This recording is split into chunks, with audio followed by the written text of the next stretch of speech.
Assalamualaikum warahmatullahi wabarakatuh. Waalaikumsalam warahmatullahi wabarakatuh. Mari dimulai. Bismillahirrahmanirrahim. Sebelumnya kami matur Ustaz. Mangga. Yang pertama kami sampaikan terima kasih banyak atas kesediaan Al-Ustaz untuk menindaklanjuti permohonan kami dalam acara tatap muka atau temu muka dengan warga MTA perwakilan kota. Sebelumnya direncanakan tanggal 24, tapi 24 Al-Ustaz ada acara, kemudian kita majukan tanggal 10 berpepetan dengan acara depan Pak Jokowi Mantu. Terjadi kredit dikhawatirkan, ya alhamdulillah diberi waktu tanggal 3 Desember 2022. Kegiatan ini sebetulnya bersifat rutin Al-Ustaz untuk perwakilan kota. Jadi sejak ada pandemi 2019, 2020, 2021 sempat berhenti. Baru pada tahun 2022 ini kita laksanakan kembali. Mudah-mudahan tahun-tahun yang akan datang tetap bisa terlaksana dengan baik. Selanjutnya perkenankan kami karena ini pertama tatap muka atau temu muka dengan Al-Ustaz, kami akan tampilkan perkenalan para pengurus perwakilan MTA Kota Surakarta dan pengurus-pengurus cabang dan gelombang yang ada di perwakilan kota. Dari pemuda yang sudah menyiapkan untuk bisa dislide-kan, ini perkenalan pengurus perwakilan MTA Kota Surakarta. Itu fotonya ada yang berbeda dengan orangnya, mungkin Ustaz sudah tua-tua sekarang, fotonya sudah agak yang lalu. Lah kok berbeda nih kok? Yang pertama dari kiri itu saya sendiri, kemudian saya sendiri niku sinten? Pak. Ya, mungkin ada yang belum kenal kan ya. Ini dari Makam Haji kita gabungkan ke sini. Iya, betul. Jadi Pak Keswanto selaku Ketua Perwakilan, kemudian Wakil Bapak Muhammad Mujimin, Sekretaris 1 Bapak Misdi, Sekretaris 2 Bapak Sugiman, kemudian Bendara Bapak Daryono. Ini pengurus perwakilan MTA Kota Surakarta berlima.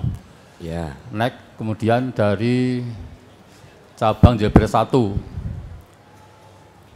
Ketua Bapak Sudarto, dan sore ini mohon izin Ustaz, karena tugas ke Purworejo ngisi. Sekretaris Bapak Dr. Andes Wagino, kemudian Bendara Bapak Slamet. Next. Ini sudah modern. Next. Ini mengikuti zaman Ustaz. Ya, biar tetap muda ya. Biar tetap muda. Kemudian pengurus cabang Jebres 2 MTA Perwakilan Kota Surakarta, Ketua Bapak Suroso, Sekretaris Bapak Muhsin ya? Enggak kenal. Oh, Dwiatmono, Ustaz, mohon maaf. Dwiatmono. Ini pandangan saya sudah agak kurang. Ya, harusnya hafal jenengan.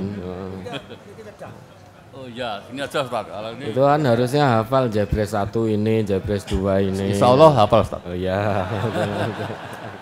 Bendara Bapak Hadi Rokimin. Tadinya mau saya tampilkan untuk berdiri orangnya, tapi mencukupi gambar saja. Terus tadi next, sekarang terus saja. Selanjutnya Banjarsari. Ini dari Banjarsari. MTA perwakilan kota cabang Banjarsari. Ketua Cahyono. Ketuanya Sri Cahyono, kemudian sekretarisnya Bapak Katiman Najib, bendaranya Bapak Darwanto.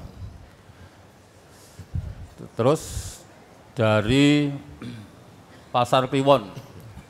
Dari Pasar Kliwon Ketua Bapak Sarto, kemudian sekretarisnya Bapak Slamet Wiyono, bendaranya juga Bapak Slamet Sulistyo. Ini memang dua Slamet ada di cabang Pasar Kliwon. Ini yang istilahnya mengawal perjalanan pengajian di Pasar Kliwon. Monggo lanjut yang dari Laweyan. Joko Keswanto.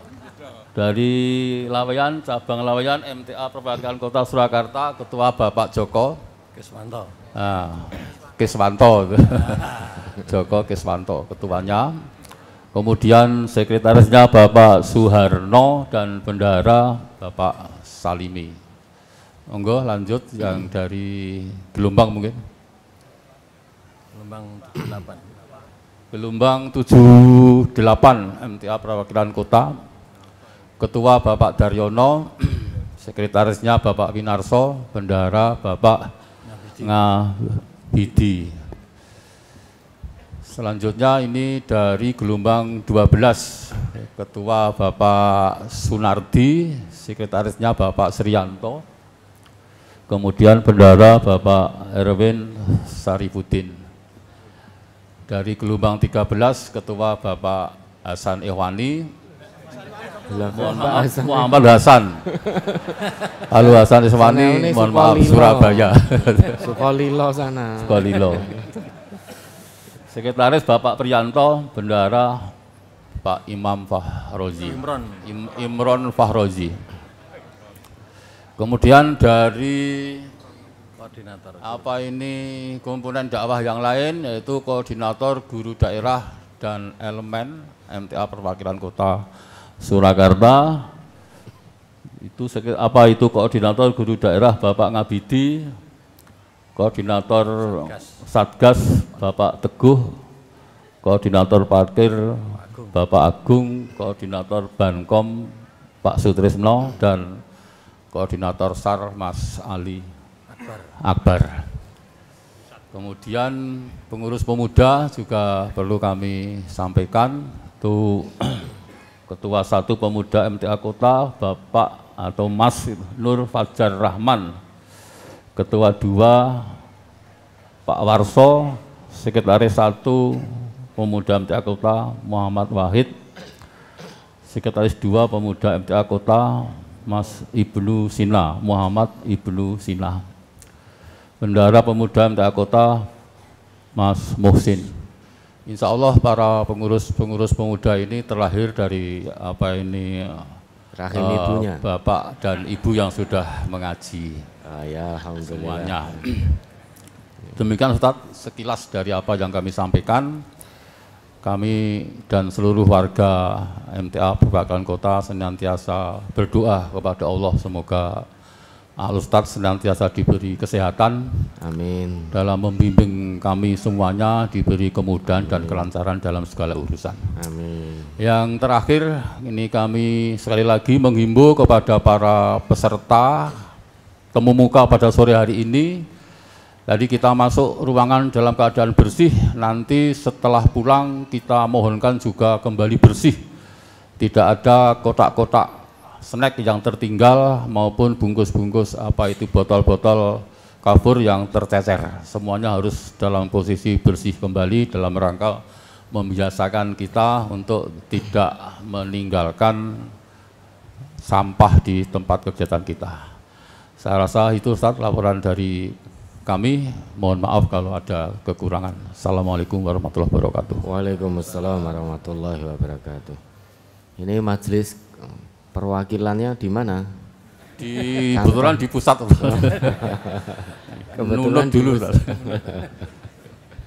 Ya, jadi alhamdulillah kita bersyukur pada Allah dipertemukan. Ini kalau tidak kajian gabungan perwakilan kota mungkin sama-sama di Solo, di kota, namun jarang ketemu mungkin. Ketemu di jalan saja mungkin tidak saling kenal. Wisopo itu sinten itu tidak saling kenal. Ya alhamdulillah hari ini, sore hari ini kita dipertemukan oleh Allah.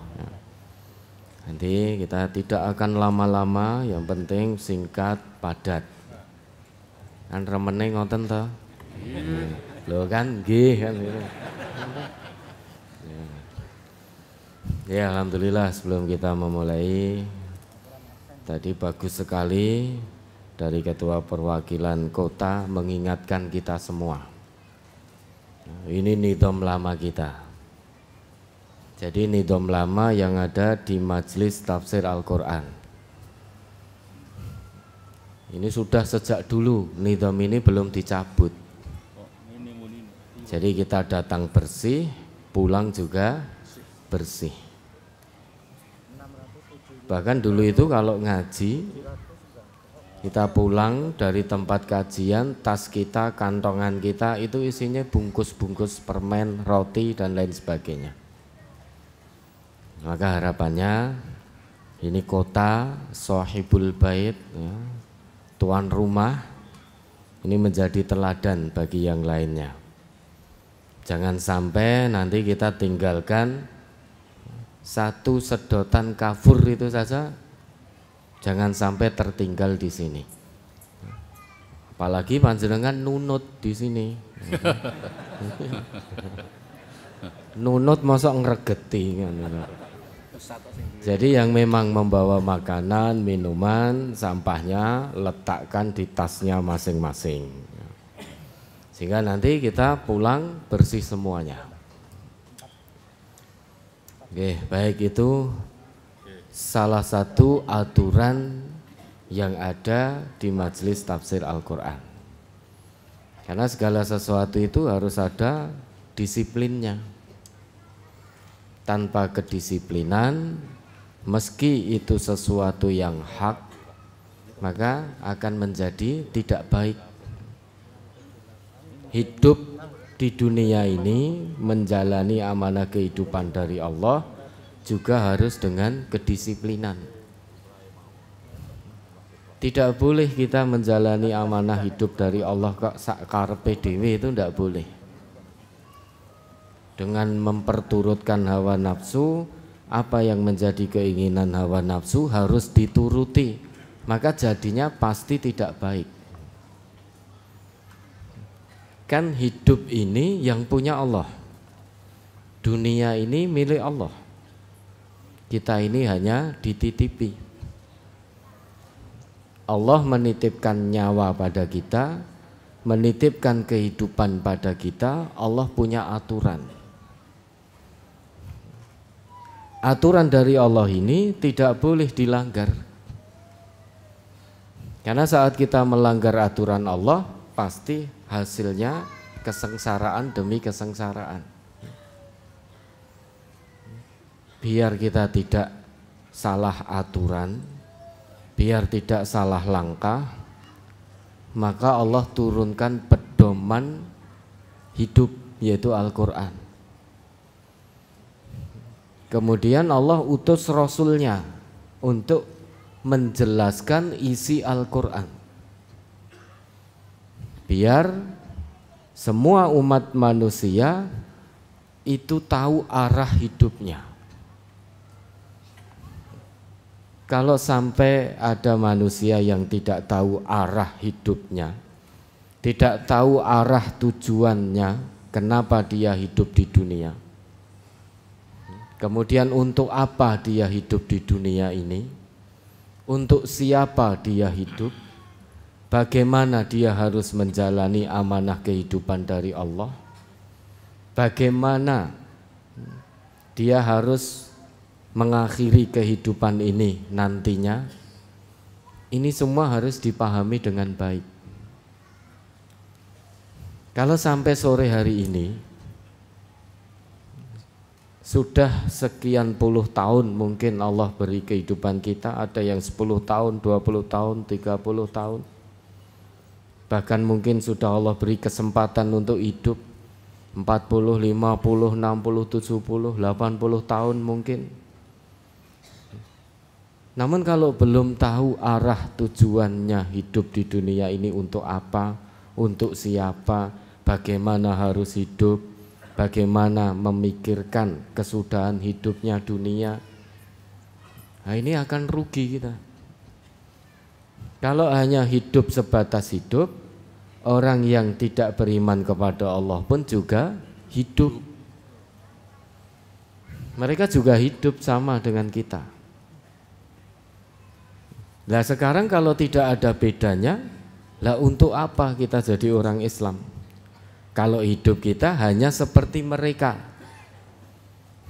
yang tidak ada perbedaannya,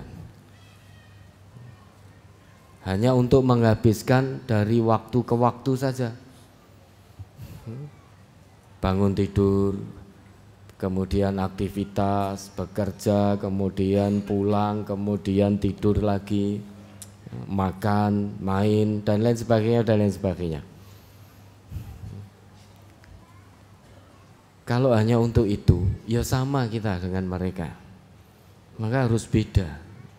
Sama-sama hidup, tapi hidup kita sebagai seorang muslim ini hidup yang berarti. Kalau hidupnya orang yang tidak beriman kepada Allah alias orang kafir, itu hidupnya tidak berarti. Dia diberi hidup sekali oleh Allah tetapi tidak bisa berarti. Orang Islam tidak demikian. Orang Islam itu diberi kehidupan sekali maka harus berarti. Karena ini akan menentukan kebahagiaan atau kesengsaraan kita kelak saat kita kembali kepada Allah. Ya kehidupan yang sekali ini.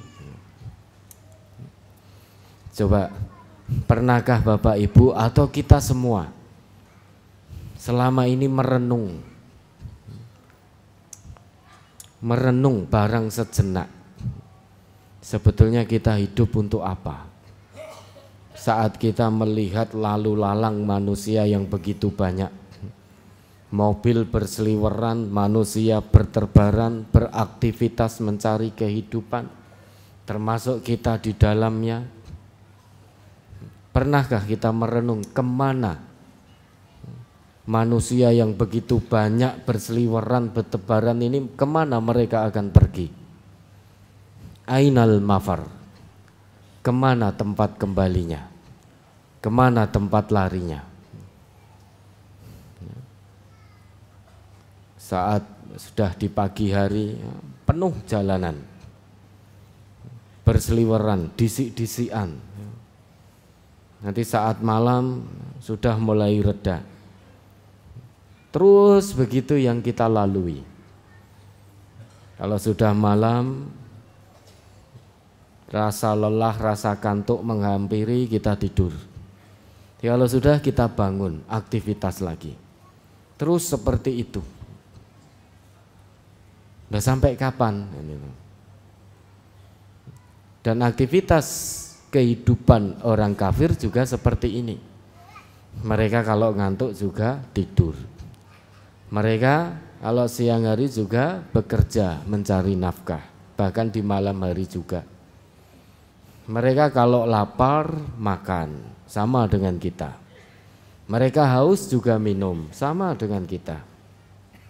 Mereka kalau terasa pegal-pegal keju, banyak juga yang pijat, sama dengan kita. Maka harus beda. Mereka sakit juga berobat, kita sakit juga berobat. Manusia itu kan kalau tidak sakit ya sehat, kalau tidak sehat ya sakit. Manusia itu kalau tidak hidup ya mati, kalau tidak mati ya hidup. Hanya itu kok yang dilalui oleh manusia. Maka biar hidup kita ini berarti, tidak ada jalan lain kecuali ngaji. Karena dengan ngaji itu kita jadi tahu arah kehidupan kita, tujuannya kemana.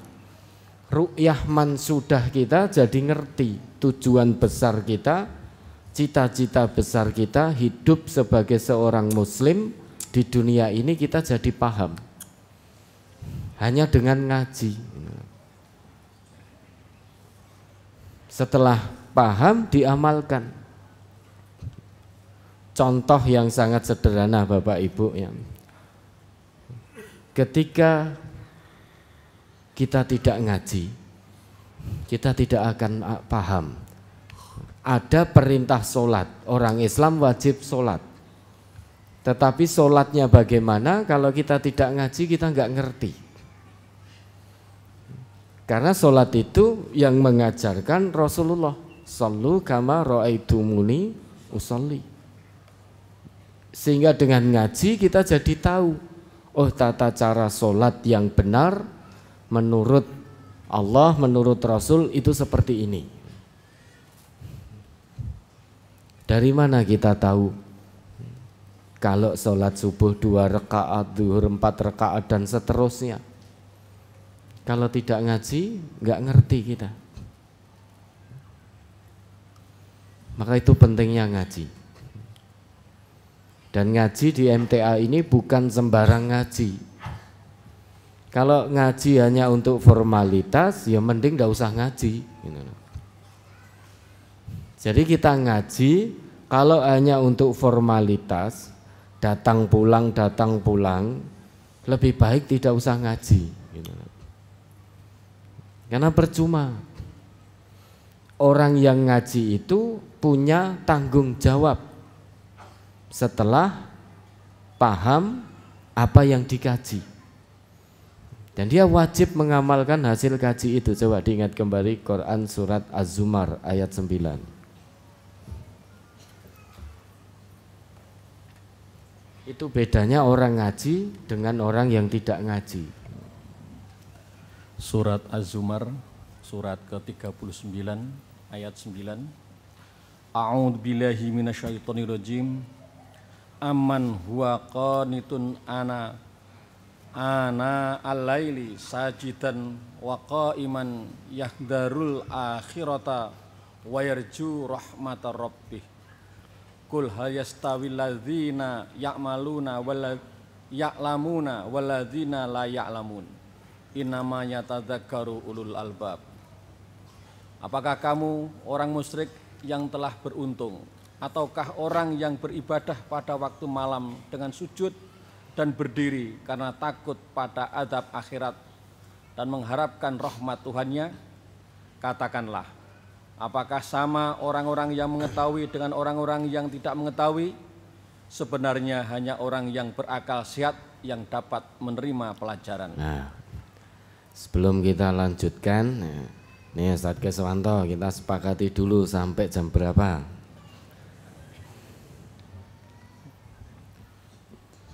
Menjelang maghrib, Ustaz. Menjelang maghrib? Ya. Ya. 5 lebih. 30. 5 lebih. Iya. Yeah. Nah ini beliau yang punya gawe. Ya. Yeah, baik. Ayat ini ditutup oleh Allah, Qul hal yastawil ladina ya'lamun wal ladina la ya'lamun. Innama yatadzakkaru ulul albab.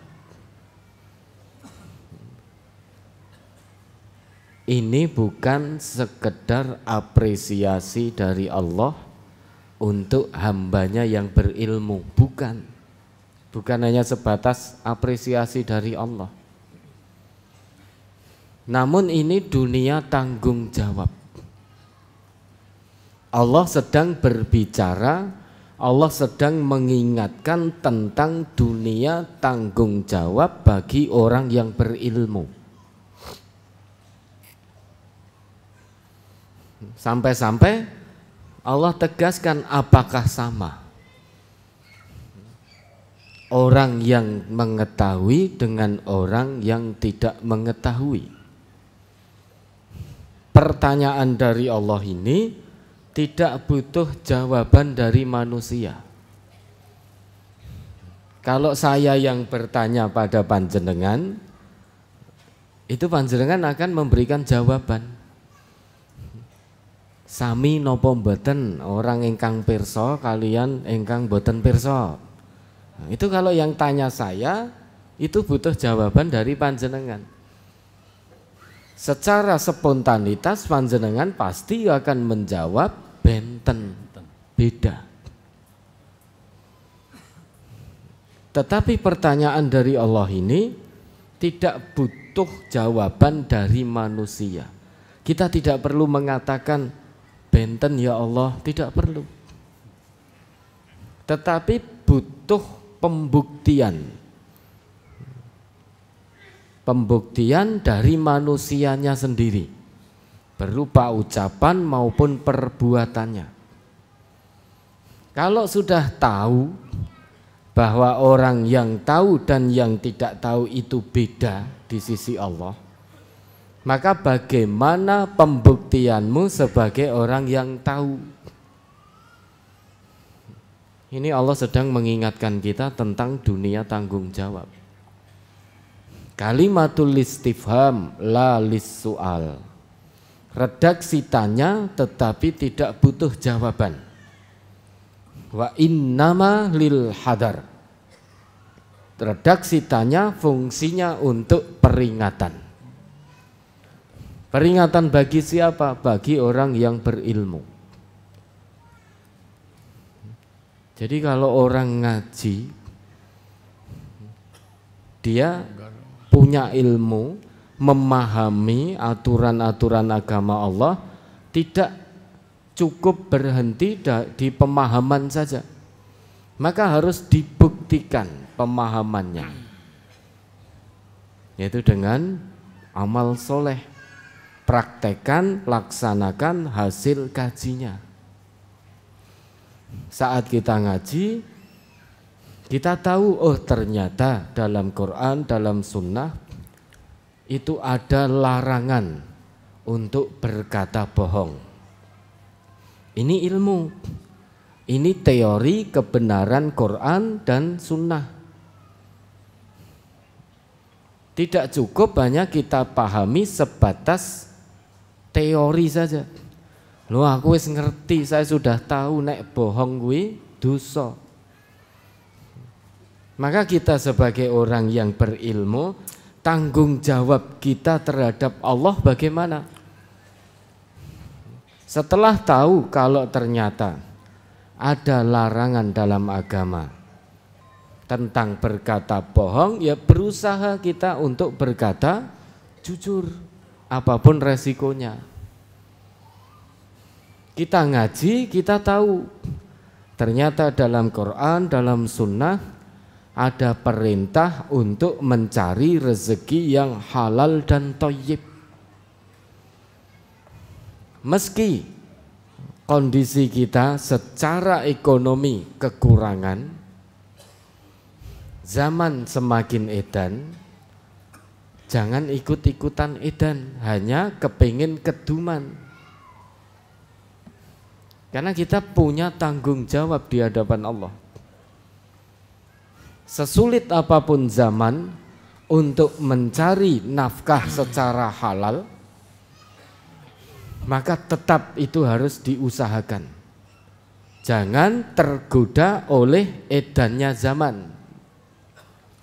Meski mencari nafkah yang halal itu sulit, umumnya orang mendapatkan secara mudah yang haram, jangan ikut-ikutan. Mungkin saat ini orang dengan berjudi, palsu tanda tangan, korupsi, markup anggaran, mengurangi takaran, mengurangi timbangan, itu lebih mudah untuk mendapatkan rupiah daripada orang yang terus jujur. Namun demikian, kata Nabi kita, alaikum bisidqi, wajib atasmu untuk berkata jujur. Fa innas sidqa yahdi ilal birri, karena kejujuran itu akan menuntunmu akan menuntun kita semua kepada kebaikan. Wa innal birra yahdi ilal jannah. Dan kebaikan itu akan menuntun kita dengan penuh kelembutan menuju surganya Allah. Ini cita-cita besar kita. Setelah selesai kehidupan dunia kita, mau kemana kita? Tentu kita sebagai orang muslim mengimani sepenuh hati. Setelah selesai kehidupan dunia ini, kita akan masuk pada kehidupan yang abadi, kehidupan yang sesungguhnya. Berkali-kali kita terangkan, kita akan kembali ke kampung halaman kita yang abadi. Di kampung halaman yang abadi ini hanya ada 2 tempat, tidak ada tempat ketiga.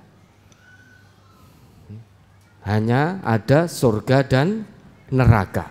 Ini Allah yang memberi ketetapan. Dan ini tidak bisa pindah-pindah. Kalau di dunia ini kita bisa pindah. Misalkan di sini kita kepanasan, bisa pindah dekat AC sana jadi tidak panas. Tapi kalau di kampung halaman yang abadi, tempat kembalinya di neraka, dia tidak bisa kepanasan tak pindah ning surga sik, itu tidak bisa.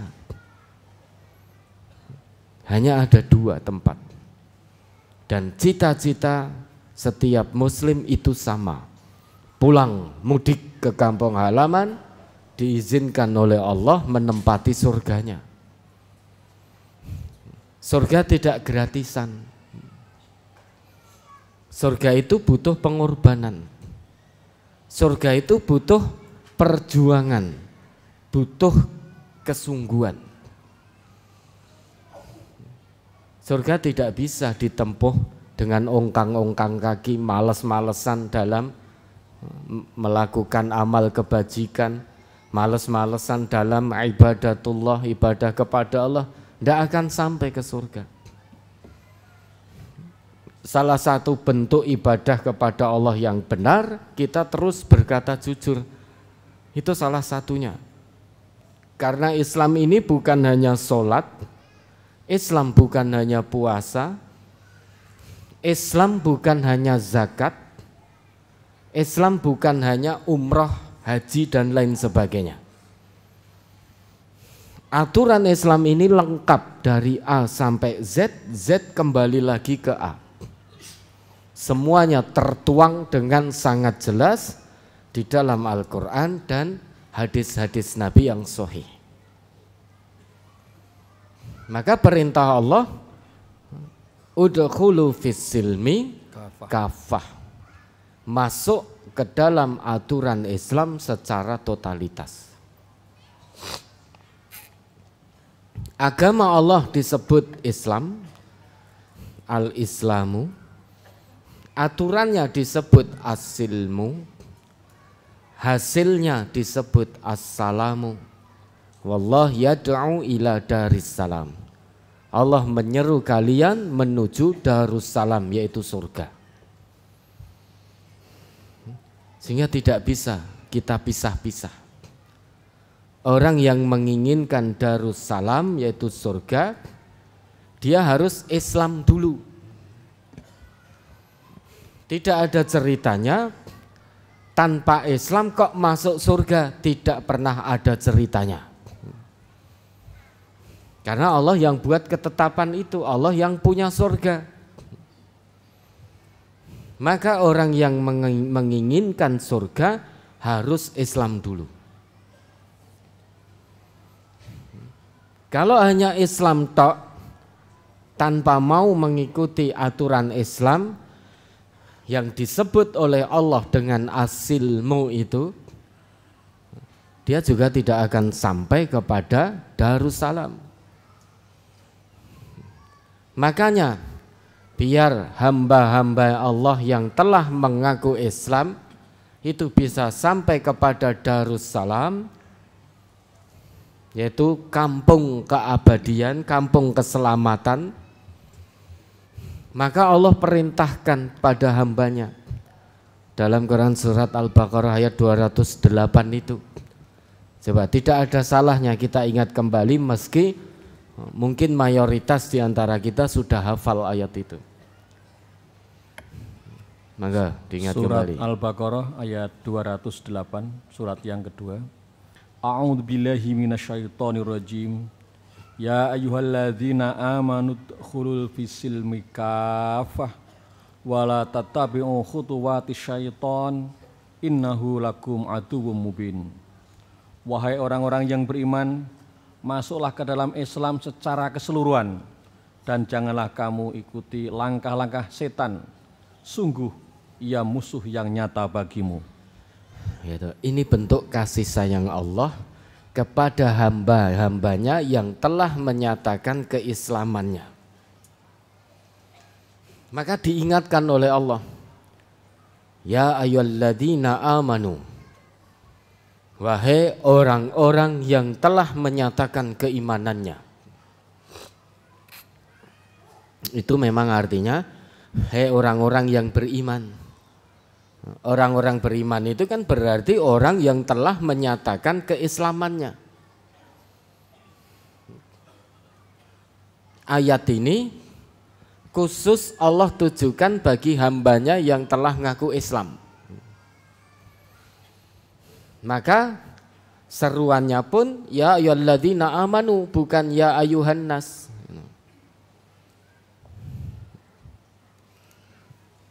Kasih sayang Allah khusus pada hambanya yang telah menyatakan keislamannya. Biar tidak sia-sia Islamnya, biar tidak sia-sia pengakuan imannya, maka Allah berikan peringatan. Allah berikan wanti-wantinya.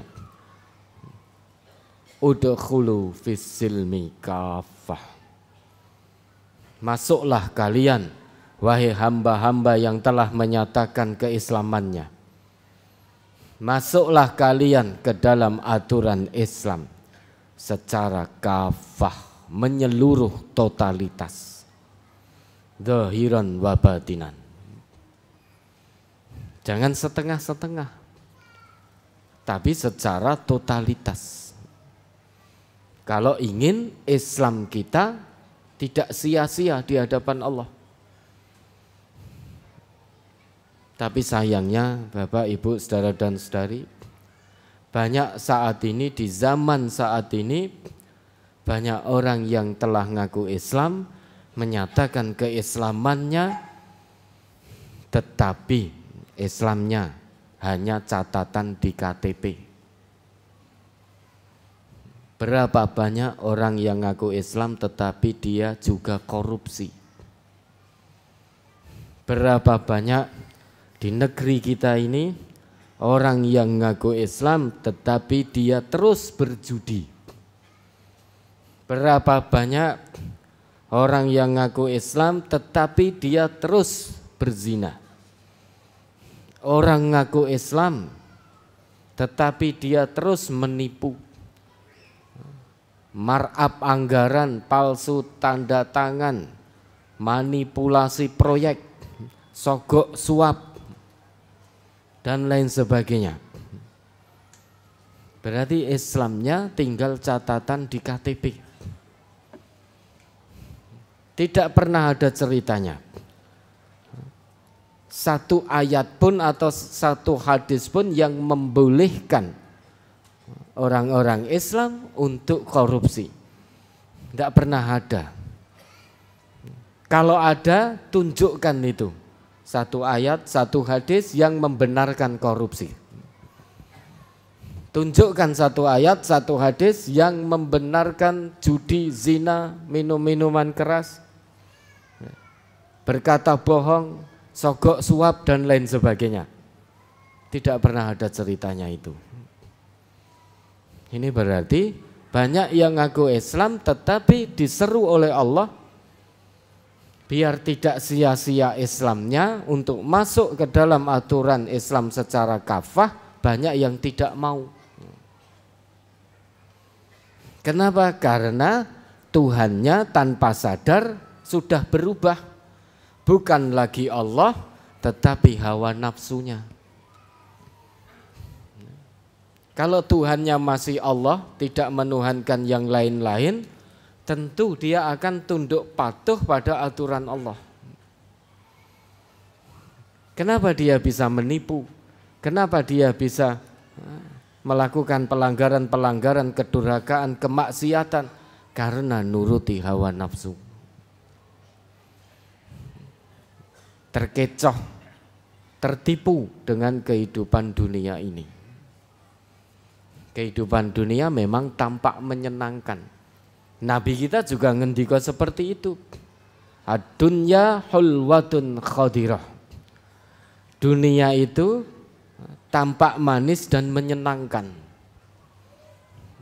Tetapi ingat, wa innallah mustakhlifukum fiha. Allah berikan kepada kamu wahai manusia izin untuk mengelola dunia itu. Allah berikan kesempatan kepada kalian untuk mengelola dunia yang menyenangkan ini. Tetapi ingat, Allah fayangduru kaifa ta'malun. Tetapi Allah melihat bagaimana ketika kalian mengelola dunia, apa yang kalian perbuat, itu diawasi oleh Allah. Maka keluarga besar Majelis Tafsir Al-Quran dimanapun berada, lebih-lebih yang saat ini rawuh di sini, jangan sampai tertipu oleh dunia. Jangan sampai menjadikan hawa nafsu sebagai Tuhan. Pasti celaka. Dan alhamdulillah, hati kita dilunakkan oleh Allah untuk tadabbur Al-Quran. Tadabbur Al-Quran ini biar tidak sia-sia pengakuan Islam kita. Tidak semua orang yang ngaku Islam itu hatinya digerakkan atau bisa lunak menerima hidayah dari Allah sehingga bisa istiqomah ngaji. Banyak orang yang ngajinya hanya formalitas. Masuk telinga kanan, keluar telinga kiri. Maka biar itu tidak terjadi, karena dunia ini adalah dunia tanggung jawab di hadapan Allah nanti. Dan kita sudah diberi anugerah yang tak ternilai harganya oleh Allah. Tidak bisa ditukar dengan banyaknya rupiah. Anugerah Islam, anugerah iman, itu tidak bisa ditukar dengan harta benda. Sebagai wujud bukti rasa syukur kita kepada Allah, maka kita istiqomah ngaji. Dengan ngaji ini kita menjadi tahu arah hidup kita, sehingga tidak sia-sia kita jalani hidup di dunia yang hanya sekali. Kalau di dunia ini hampir semua manusia punya cita-cita. Dan ketika manusia mengusahakan cita-citanya di dunia itu, dia kerahkan segenap potensi untuk mengejar cita-citanya. Masa di akhirat kita tidak punya cita-cita? Sekarang di dunia ini kan ada yang punya cita-cita, meski berubah-ubah. Ketika TK ditanya gurunya, kamu besok ingin jadi apa, cita-citamu apa? Jadi dokter Bu Guru. Oh ya, terus SMP-nya berubah. Kamu pengen jadi apa? Jadi pebisnis sukses. Kamu jadi apa? SMA-nya berubah jadi presiden. Berubah-ubah. Tapi alhamdulillah anak cucu kita itu tidak pernah ada itu ketika sejak kecil kita tanya, Le atau Nduk, besok kamu kalau besar cita-citamu apa? Mau jadi apa? Wah, mau jadi maling Bu Guru. Itu enggak ada. Semua cita-citanya baik. Nah, ketika kuliah sudah berubah lagi. Atau yang lulus SMA atau bahkan tidak sekolah pun itu juga punya keinginan dan cita-cita terhadap dunia ini. Hampir rata-rata cita-citanya sama. Di dunia kaya raya, hidup foya-foya, mati masuk surga. Ya toh? Dunia kaya raya, hidup foya-foya, mati masuk surga. Nah, ketika dunia mengejar kekayaan, itu kita rela kok berusaha dari pagi sampai pagi kok. Syarat mendapatkan dunia, berusaha dengan keras. Kamu menginginkan cita-cita duniamu harus bekerja keras. Menginginkan sertifikasi syaratnya ini. Tempuh syaratnya. Dulu waktu rame-rame Akta 4 itu dulu. Akta 4 ya toh, bagi yang ingin sertifikasi. Berprofesi sebagai guru karena ada sertifikasi dan kenaikan gaji yang signifikan, itu harus dengan Akta 4, semuanya tempuh itu. Berbondong-bondong rela antri. Bahkan belum dibuka pun sudah antri. Dan kalau dilihat itu persyaratannya kan banyak, tidak hanya 1-2. Tapi itu ditempuh. Segenap potensi yang dia punya ditempuh. Rasa lelah dia lawan, rasa kantuk dia lawan. Rasa sakit pun masuk angin dia juga lawan. Tujuannya biar dapat itu. Begitu pula para pengusaha. Ketika ditunggu pembelinya, sudah masuk angin, lelah, ngantuk, enggak peduli, dia bangun sudah. Dia bangun untuk berusaha biar pembelinya tidak lari. Yang punya cita-cita dokter, kuliahnya itu loh, sampai lelah-lelah, sulit dan lain sebagainya, itu juga diusahakan. Yang mau cita-cita jadi pejabat pemerintah, jadi duta besar, jadi menteri, itu juga menempuh itu semua tanpa kenal lelah.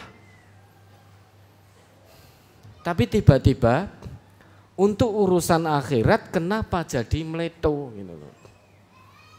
Kenapa tidak semangat? Padahal yang namanya profesi dunia ini hanya sementara. Yang jadi dokter juga dia akan selesai dari dokternya. Yang jadi menteri akan selesai dari jabatannya. Yang jadi duta besar juga begitu. Yang jadi pengusaha sukses juga akan selesai usahanya. Yang jadi PNS juga akan selesai.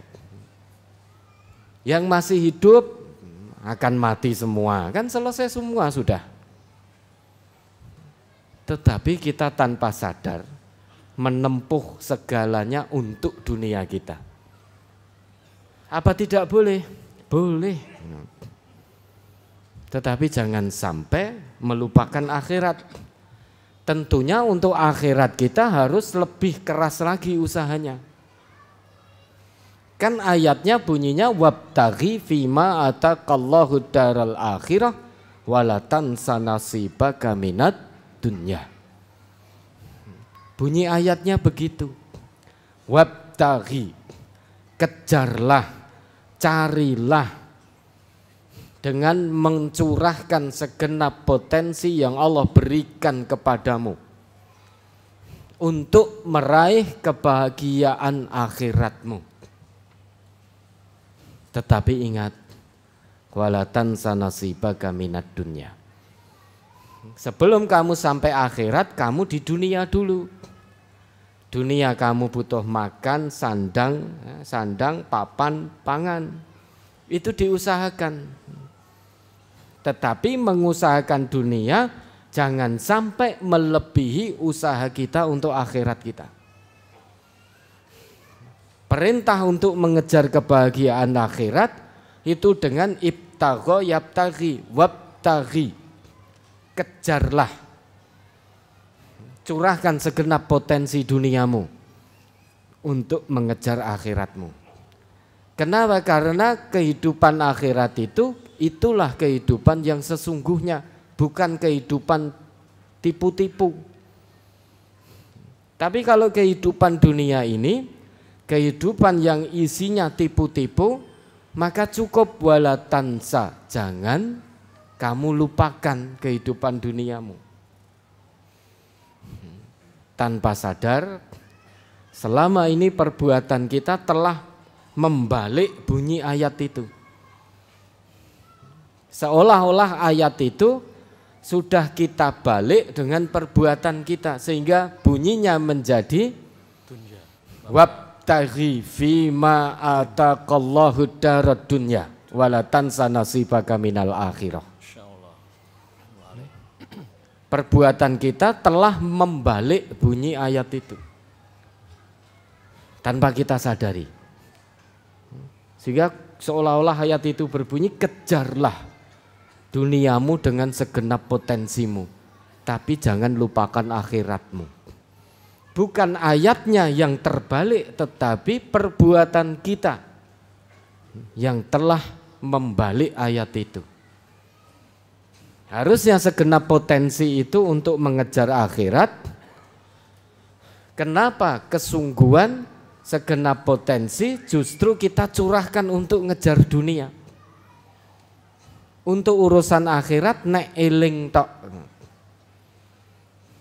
Ayo jamaah ning masjid ya sengko nek kober. Ayo ngaji ya engko nek sempat. Sehingga ada juga ketika datang jadwal ngaji, hari ngaji, paginya itu sudah terasa pusing-pusing karena sore atau malamnya ngaji. Paginya itu sudah seolah-olah nanti punya udzur. Kenapa? Karena malas untuk datang ngaji, untuk kebahagiaan akhirat itu malas. Sehingga pagi itu sudah terasa badannya itu koyo masuk angin. Zuhur semakin parah masuk anginnya. Ya, karena ngajinya mungkin ba'da asar, sesudah asar. Begitu adzan asar semakin menjadi meriangnya. Ngaji biasanya selesai setengah 6 sembuh coba. Ya, jam 7 sudah malam minggu, habis isya sudah ada di pusat-pusat perbelanjaan, di mal-mal, sudah ada di pusat-pusat keramaian. Tiba-tiba sembuh. Sehingga untuk urusan akhirat itu males. Coba kira-kira kalau ayo ngaji ya, nanti datang, setiap yang datang kita beri 10 juta. Sing masuk angin loro untu datang enggak? Datang. Apalagi punya utang besok jatuh tempo. Ya, hari Senin jatuh tempo, nah kok ngaji yang datang diberi 10 juta, loro untu, enggak peduli lagi. Datang. Ini hanya gambaran saja itu. Sakit gigi boleh izin, sakit gigi itu penyakit sing mesake.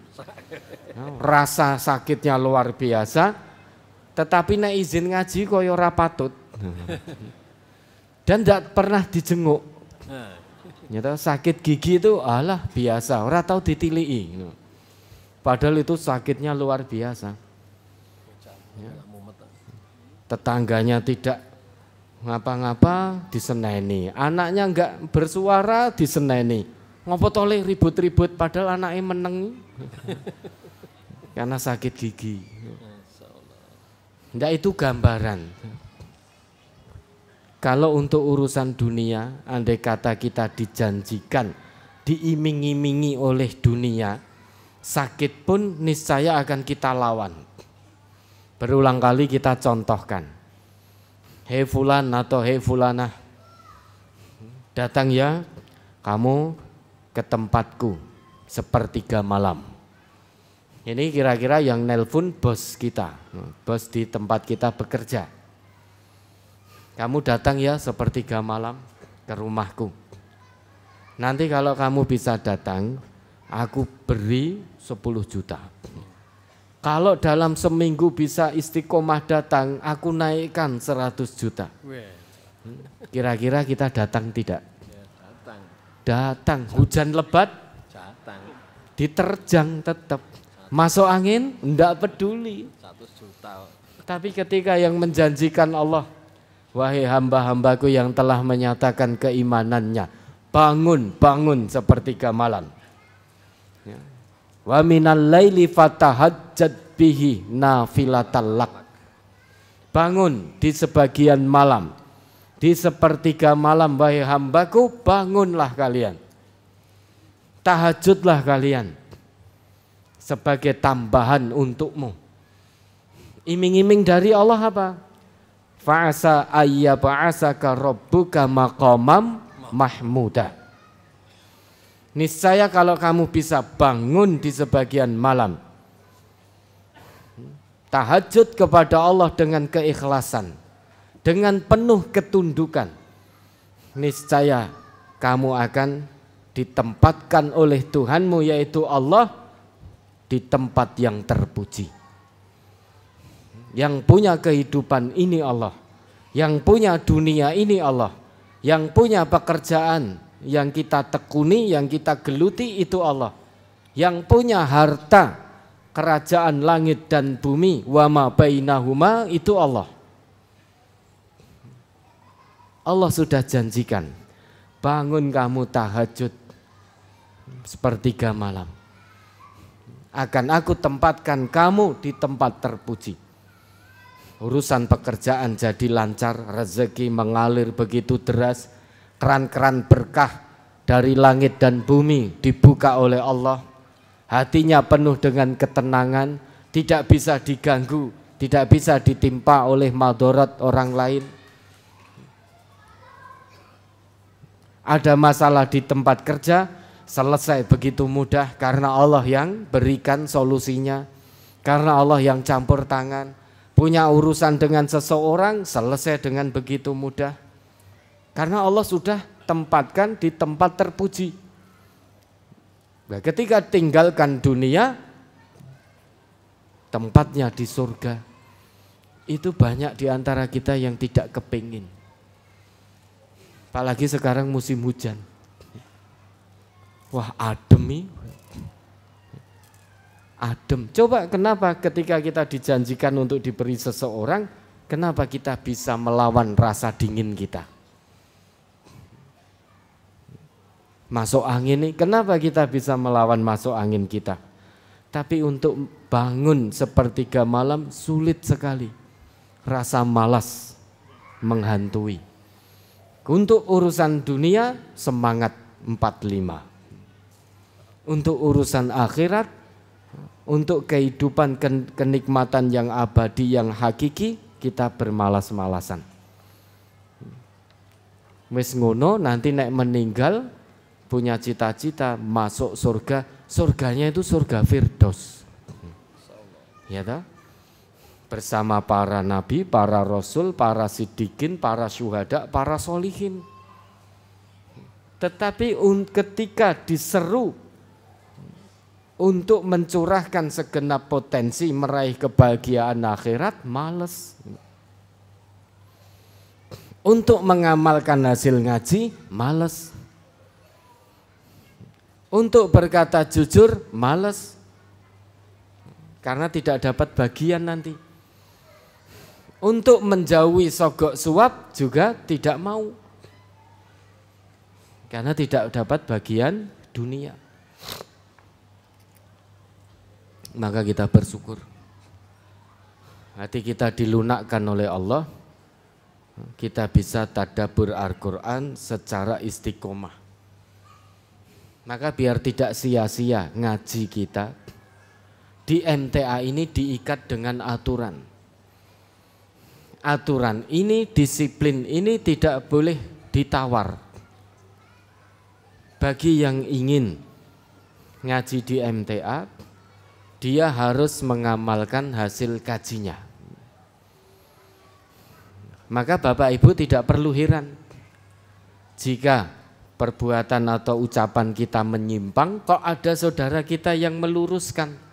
Itu bukan berarti saudara kita benci pada kita, bukan. Justru itu rasa kasih sayang, rasa cinta saudara kita kepada kita. Saat melihat kita ini menyimpang dari jalan Allah dan tuntunan Rasul-Nya, langsung diingatkan. Karena kalau diterus-teruskan sampai ke neraka ini, maka saudara kita tidak ikhlas. Langsung ditarik diri kita biar tetap kembali meniti jalan menuju surga. Maka kalau diluruskan, diingatkan dengan penuh kesantunan, tidak perlu duka. Karena memang nidam di MTA salah satunya kita mengamalkan hasil kaji ini secara kebersamaan. Karena kalau sendiri, manusia itu kalau sendiri biasanya merasa paling benar. Ngapusi ya tetap ngomong ora apa-apa. Dia mengapusi sogok suap juga merasa tidak berlaku, tidak berbuat dosa. Dia memfitnah orang lain juga merasa tidak melontarkan fitnah. Dia menipu juga merasa tidak menipu. Itu kalau sendiri. Tetapi kalau dengan bersama-sama begini, kita akan saling ingat mengingatkan. Bukankah ingat mengingatkan itu salah satu asilmu, yaitu aturan Islam. Wa tawassau bil haq wa tawassau bis sabr. Ayatnya sering kita baca dalam sholat ya, karena pendek. Itu terus kita baca. Biasanya Al-Ikhlas wal Asri. Terus-terusan seperti itu ya. Apa? Tidak boleh? Boleh. Tetapi jangan hanya dibaca saja. Sering kita baca, kemudian melangkah maju, pahami yang kita baca. Di situ ada ayat yang terus kita baca, wa tawassau bil haq wa tawassau bis sabr. Itu tanda bukti keimanan. Oleh karenanya di MTA ini kita secara bersama-sama biar bisa tawasau bil haq, tawasau bis sabr, sama-sama meniti jalan menuju keridhaan Allah. Sehingga ada aturan di MTA yang tidak bisa ditawar lagi. Ini mutlak. Semua warga MTA dimanapun berada harus mengamalkan hasil kajinya, apapun resiko dan konsekuensinya. Dan kita bersyukur sampai hari ini Allah terus turunkan pertolongan pada kita. Istiqomah ngaji, insya Allah istiqomah mengamalkan hasil kaji. Sehingga zaman boleh bertambah edan, namun kita tetap tidak ikut-ikutan edan. Hati tetap tenang. Kenapa? Karena hidup dengan pedoman. Hidup dengan Al-Quran. Maka zaman semakin edan, orang-orang pada edan, silahkan edan. Tapi orang-orang yang menjadikan Quran sebagai pedoman hidupnya, dia tidak akan ikut-ikut edan. Karena yang dia cari keridhaan dari Allah. Cita-citanya hidup sebagai seorang muslim di dunia ini, yaitu keridhaan Allah. Zaman edan banyak orang meninggalkan Al-Quran, ngakunya Islam tapi jauh dari petunjuk, jauh dari tuntunan Al-Quran. Dan ini bukan baru terjadi saat ini, sudah sejak zaman Nabi. Sudah sejak zaman Nabi, sampai Nabi itu mengadu kepada Allah. Sampai Nabi mengutarakan kesedihannya kepada Allah. Diabadikan oleh Allah di dalam Quran surat Furqan itu ayat 30. Coba diingat itu. Qala ya Rabbi inna qaumi ittakhadhu hadzal Qur'ana mahjura. itu kesedihan Nabi diungkapkan kepada Allah. Keprihatinan Nabi diungkapkan kepada Allah. Sehingga orang yang ngaku beriman meninggalkan Al-Quran bukan baru terjadi saat ini, sudah sejak dulu. Mari, surat ke-25. Ayat surat Al-Furqan, surat nomor 25, ayat 30. A'udzubillahi minasyaitonirrajim. Wa qala rasulu ya rabbi inna qaumi takhadhu hadzal qur'ana mahjuro. Dan Rasul Muhammad berkata, ya Tuhanku, sesungguhnya kaumku telah menjadikan Al-Qur'an ini diabaikan. Nah, jadi sudah terjadi sejak dulu. Bukan saat ini saja manusia berbondong-bondong meninggalkan Al-Quran. Islam tinggal pengakuan saja, namun ucapan dan perbuatan jauh dari petunjuk Al-Quran dan tuntunan Rasulullah. Ketika Nabi masih sugeng saja, masih ditunggui oleh Nabi, kaumnya saja sudah berbondong-bondong meninggalkan Al-Quran. Orang-orang munafik gitu. Sampai-sampai Nabi mengutarakan keprihatinan, kesedihan beliau kepada Allah. Dan ingat, yang digunakan oleh Nabi di situ, ya, berdoa pada Allah, ya Rob. Ya, ya itu harfun nida, salah satu fungsinya lil ba'id, untuk menunjuk makna jauh. Padahal para nabi atau rasul yang lain itu ketika memohon kepada Allah tidak menggunakan ya, tapi langsung Nabi Ibrahim, Rabbi ja'al hadza baladan amina, tidak menggunakan ya. Tetapi ketika Nabi Muhammad mengutarakan apa yang ada dalam hati beliau kepada Allah, beliau menggunakan ya. Wa qala ya Rabb. Tidak langsung Rabbi, tidak, tapi ya Rabb. Ya di situ salah satu fungsinya lil ba'id, menyeru yang jauh. Nah, itu berarti keadaan umat atau kaum Nabi Muhammad pada saat itu betul-betul jauh dari Al-Quran. Padahal ditunggui oleh Rasulullah. Sedang Quran ini diturunkan fungsinya yahdi lillati hiya aqwam. Inna hadzal qur'ana yahdi lillati hiya aqwam wa yubashshirul mu'minina alladzina ya'maluna as-shalihat anna lahum ajran kabira. Quran ini akan menuntun orang-orang yang mengikutinya menuju jalan yang paling lurus, yaitu aqwam. Sehingga tidak ada jalan yang menyamai kelurusan dari jalan Al-Quran, apalagi melebihi lurusnya Al-Quran, tidak ada. Dan Quran ini memberi kabar gembira bagi orang-orang yang telah menyatakan keimanannya dan membuktikan pengakuan imannya dengan amal soleh. Kabar gembiranya bahwa bagi mereka akan mendapatkan pahala yang besar di sisi Allah. Sudah tahu begitu, tetapi kenapa kaumnya Nabi Muhammad rame-rame meninggalkan Al-Quran? Bukan keluar dari Islam, tetap ngaku sebagai orang Islam, tetapi hidupnya tidak lagi dipimpin oleh Al-Quran.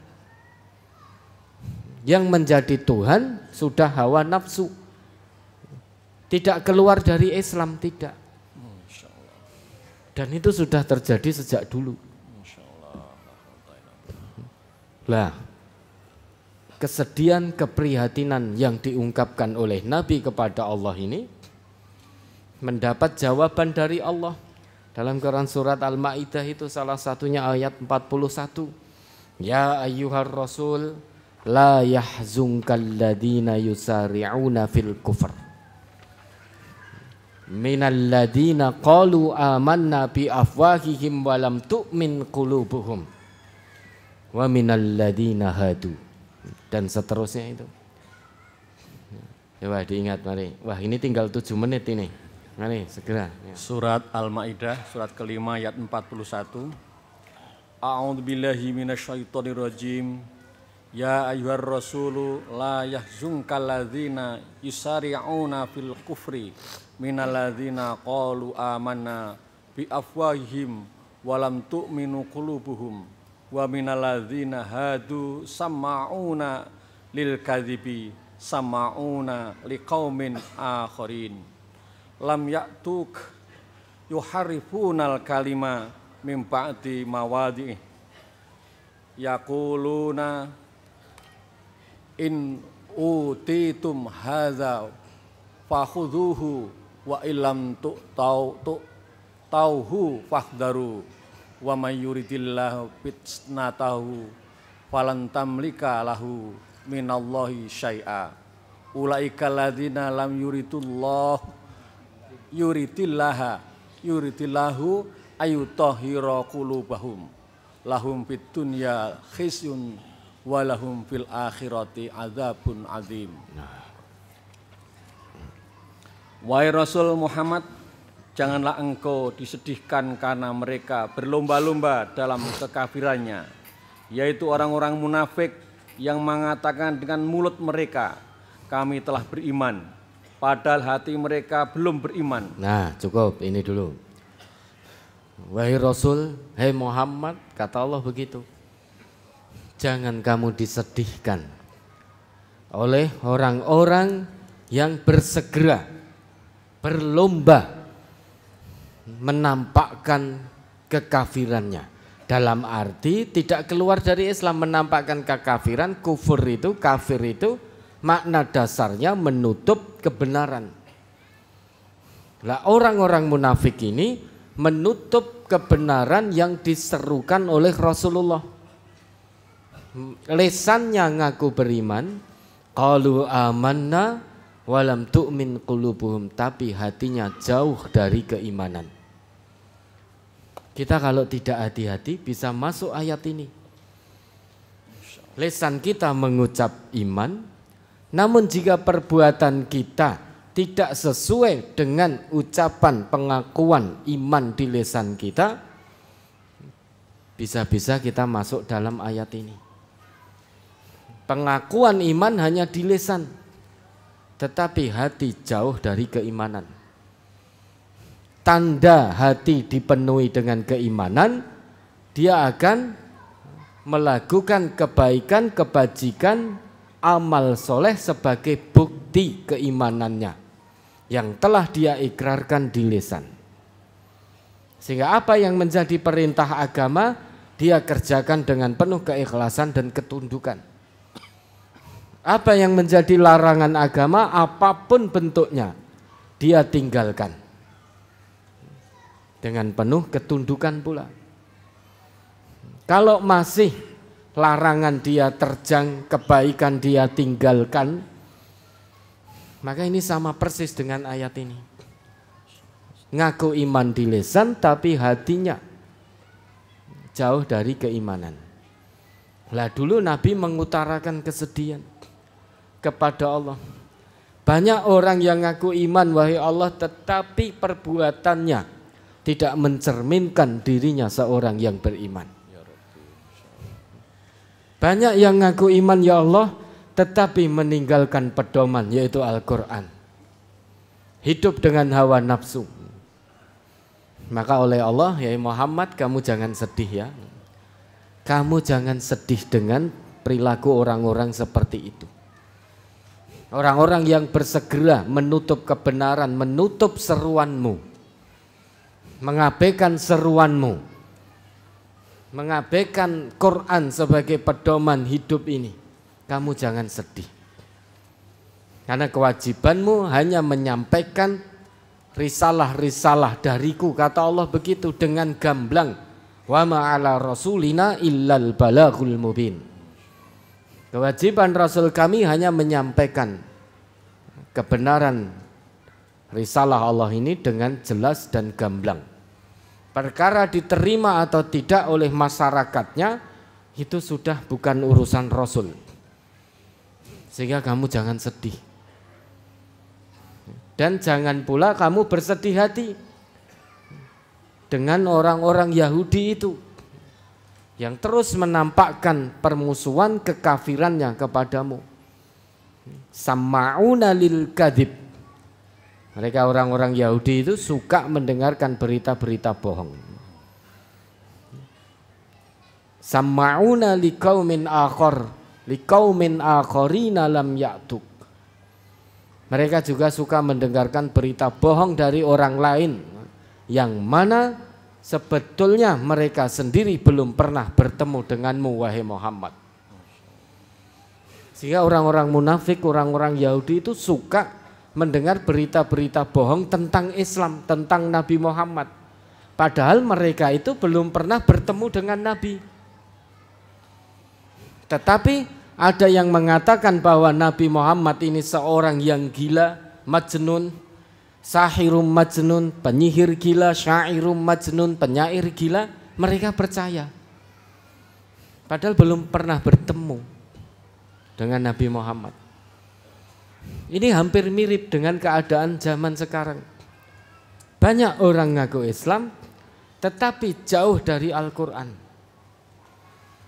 Bahkan terkadang mengada-ngada bahwa ini dari Islam. Sebetulnya itu tidak ada dalam Islam tetapi dikatakan dari Islam. Yang namanya Islam berarti dari Allah atau dari Rasulullah. Padahal baik dari Allah juga tidak ditemukan, dari Rasulullah juga tidak ditemukan. Tetapi ada yang mengatakan bahwa ini dari agama Islam. Maka kita harus hati-hati. Hati Allah wa hati'ur Rasul wahdaru, taatilah Allah, taatilah Rasul dan hati-hatilah. Zaman semakin edan ini, kalau kita tidak hati-hati, tidak teliti betul, kita akan tertipu. Banyak orang yang merubah-rubah. Yang seharusnya itu sebetulnya bukan petunjuk Islam, tapi dikatakan itu sebagai petunjuk Islam. Dikatakan sebagai tuntunan Islam. Padahal kalau dicari tidak ada. Sama orang Yahudi dulu juga merubah-rubah. Yuharrifunal kalima min ba'di mawadhi'i. Mereka merubah-rubah makna isi Taurat itu dirubah. Nah, kita tarik ke konteks kita. Sekarang ada di antara ya, sebetulnya itu bukan dari Islam tapi mengatakan Islam. Perdukunan itu tidak ada dalam Islam. Tapi sekarang banyak dukun yang menyitir ayat Quran, menyitir hadis Nabi sebagai jampi-jampi mereka. Banyak orang tertipu sekarang. Dikiranya nek wis nganggo ayat Quran bukan untuk itu. Hadis Nabi bukan untuk itu, tetapi untuk kesembuhan hati kita.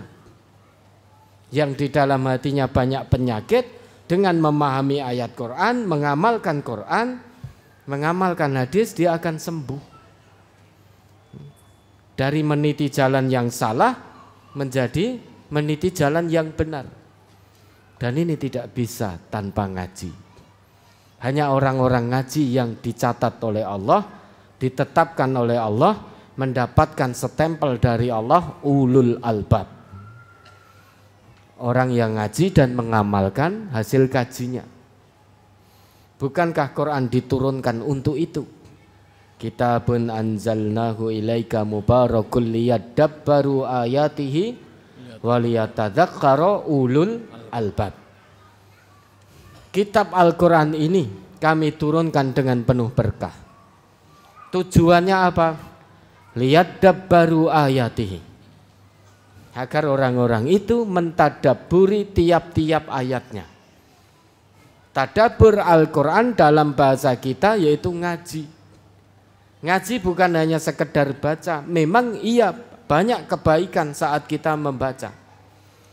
Tetapi tingkatkan.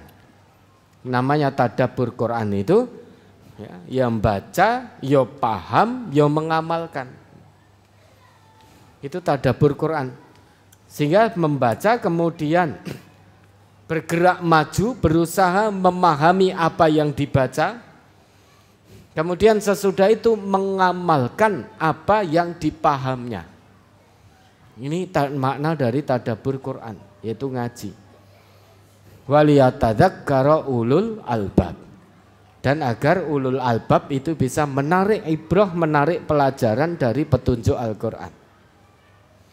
Sehingga kalau sampai kita ngaji tidak bisa mengamalkan, tidak mau mengamalkan, maka jauh dari tujuan ngaji, yaitu ulul albab.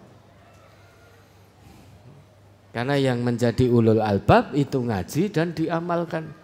Siapa itu ulul albab? Az-Zumar ayat 18-nya. Ini ayat terakhir ya, karena sudah lebih 4 menit. Az-Zumar ayat 18 itu ulul albab. Surat Az-Zumar ayat 18. A'udzubillahi minasyaitonir rajim. Alladzina yastami'unal qawla fayattabi'una ahsanah. Ulaika alladzina hadahumullahu wa ulaika humul ulul albab. Yaitu mereka yang mendengarkan perkataan lalu mengikuti apa yang paling baik di antaranya.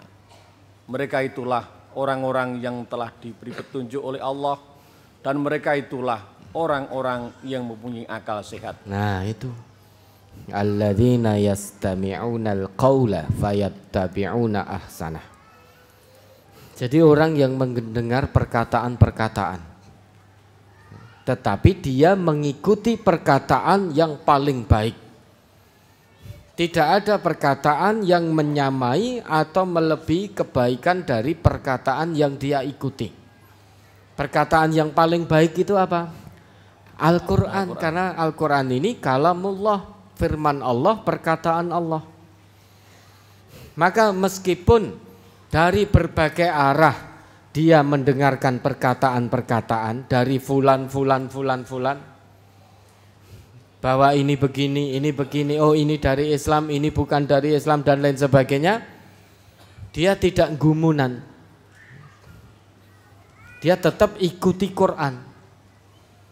Meski yang mengatakan dianggap orang alim, dianggap ustadz di tengah-tengahnya, di tengah-tengah mereka, atau dianggap kiai atau yang lainnya. Kalau yang diucapkan tidak sesuai dengan Quran, dia tidak akan ikuti perkataan itu. Karena yang dia lihat isi dari perkataannya, bukan siapa yang mengatakan. Tapi kalau yang disampaikan Quran, sekalipun yang menyampaikan bukan ustadz, bukan mubalik, bukan dai, bukan kiai, dia ikuti. Bukan berarti dia mengikuti orang itu, tetapi mengikuti perkataan terbaik yang keluar dari lisannya, yaitu Al-Quran. Orang yang seperti ini berarti hidupnya di bawah bimbingan Al-Quran. Orang yang hidup di bawah bimbingan Al-Quran itu orang yang mendapat petunjuk dari Allah. Artinya dia berusaha membuka hatinya menerima petunjuk dari Allah. Karena sebetulnya Allah itu sudah turunkan petunjuk, ada di sekitaran kita. Bahkan ada pada apa yang melekat pada diri kita. Itu semuanya petunjuk dari Allah. Dari ujung rambut sampai ujung kaki, belum lagi di kanan kiri kita, depan belakang kita, sejauh mata memandang, itu semuanya petunjuk Allah. Tinggal kita mau menerima dan berusaha meraih petunjuk Allah atau tidak. Kalau ingin meraih petunjuk Allah, singkirkan hawa nafsu, lawan hawa nafsunya. Karena pada diri kita manusia ini ada dua potensi besar. ada dua potensi besar, satu potensi takwa, yang kedua potensi fujur, potensi durhaka. Wa nafsi wa ma sawwaha fa'alhamaha fujuraha wa taqwaha. Kata Allah begitu. Kita telah diciptakan oleh Allah, pada jiwa kita Allah ilhamkan dua potensi. Yang pertama potensi fujur, durhaka, yang kedua potensi takwa. Maka kalau ingin mendapatkan petunjuk dari Allah, tekan potensi fujur ini jangan sampai muncul ke permukaan. Kalau kita mengikuti hawa nafsu, maka yang muncul adalah potensi durhaka kita kepada Allah, potensi maksiat kita kepada Allah, na'udzubillah. Tapi kalau kita bisa menekan potensi fujur, yang muncul ke permukaan potensi takwa, maka kita akan berkata jujur, bicara yang hak dikatakan hak, yang batil katakan batil, mencari nafkah sesulit apapun kondisinya tetap berusaha mencari yang halal, tidak menggadekan akidah, tidak gadekan Quran dan sunnah demi rupiah. Itu orang yang bisa menekan potensi fujurnya. Matanya hanya digunakan melihat yang baik-baik, bukan hanya sebatas untuk melihat. Kalau hanya sebatas melihat, orang-orang kafir pun mereka juga punya mata, mereka juga melihat. Tetapi matanya orang yang beriman sebagai pembuktian keimanannya hanya digunakan untuk melihat yang baik-baik. Ketika ada bisikan ajakan melihat yang buruk-buruk, dia bisa menekan potensi fujur itu, sehingga yang muncul tetap potensi takwa. Itu orang yang mendapat hidayah dari Allah. Dan orang yang dapat hidayah itu adalah ulul albab, orang yang punya akal sehat. Akal waras belum tentu sehat. Akal waras itu belum tentu sehat. Banyak orang akalnya waras dalam arti tidak sedang dalam gangguan, tetapi ternyata terus melakukan pelanggaran-pelanggaran agama, terus melakukan kemaksiatan-kemaksiatan. Meski akalnya waras, namun akalnya tidak sehat. Yang namanya akal sehat itu ya, di samping waras, dia ngerti kewarasan akalnya, dia gunakan melihat yang hak, yang batil. Yang hak dia ikuti, yang batil dia tinggalkan. Itu ulul albab. Selain itu ulul albab itu orang-orang yang istiqomah ngaji dan mengamalkan hasil kaji. Itulah ulul albab. Lah kita ngaji ini bukan sembarang ngaji di MTA. Karena di MTA bukan formalitas ngajinya. Ngaji di MTA ini tujuan utamanya agar kita tahu arah tujuan hidup kita, agar kita tahu bagaimana tata cara ibadah yang benar kepada Allah. Karena manusia itu diciptakan oleh Allah tujuan utamanya untuk ibadah. Kalau kita tidak ngaji, bagaimana mungkin kita tahu tata cara beribadah yang benar kepada Allah? Maka setelah ngaji, paham, amalkan. Bagi yang tidak sanggup dan tidak mau, enggan untuk mengamalkan hasil kaji, ya jangan ngaji di MTA. Kan simpel, kita tidak dipaksa ngaji di MTA. Tetapi kalau kita ngaji di MTA, ada aturan yang tidak bisa ditawar, yaitu amalkan hasil kaji. Pengamalan hasil kaji, memang kita dipaksa untuk mengamalkan hasil kaji. Tujuannya bukan untuk kebaikan MTA, bukan. Tapi untuk kebaikan diri kita sendiri-sendiri di hadapan Allah kelak. Sekarang kalau kita ngaji tidak mengamalkan hasil kaji, lantas di hadapan Allah kebaikan apa yang akan kita bawa?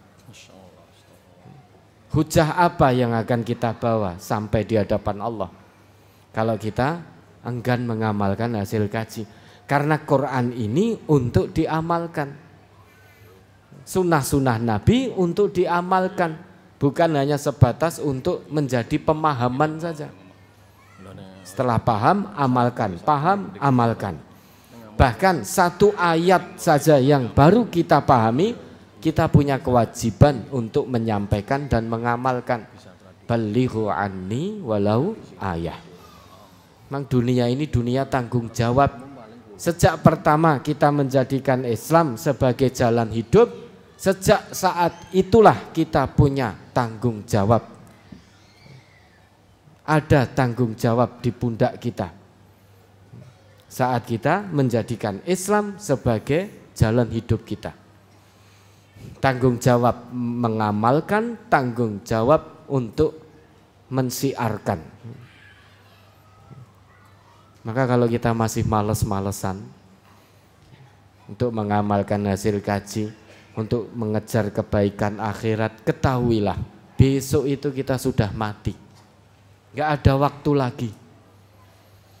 Jangankan besok, nanti jam 6 saja mati kita. Mungkin tidak. Nanti jam 18.00 kita mati itu mungkin tidak. Nah, monggo yang mau mendahului. Nah, kalau memang kita ditetapkan oleh Allah jam itu, ya kita mati sudah. Maka jangan ditunda lagi untuk kehidupan akhirat. Ishli dunyaka ka'annaka ta'ishu abadan. Wa'mal li akhiratika ka'annaka tamutu godan. Bekerjalah untuk duniamu seakan-akan kamu hidup selamanya. Dan bekerjalah, berbuatlah untuk akhiratmu seakan-akan besok kamu mati. Ini mengandung maksud kalau urusan dunia bisa kita tunda. Hari ini kalau benturan dengan urusan akhirat, yang dimenangkan urusan akhiratnya. Kenapa? Karena besok saya sudah mati, sehingga tidak bisa lagi untuk ngaji sebagai urusan akhirat saya. Besok saya sudah mati.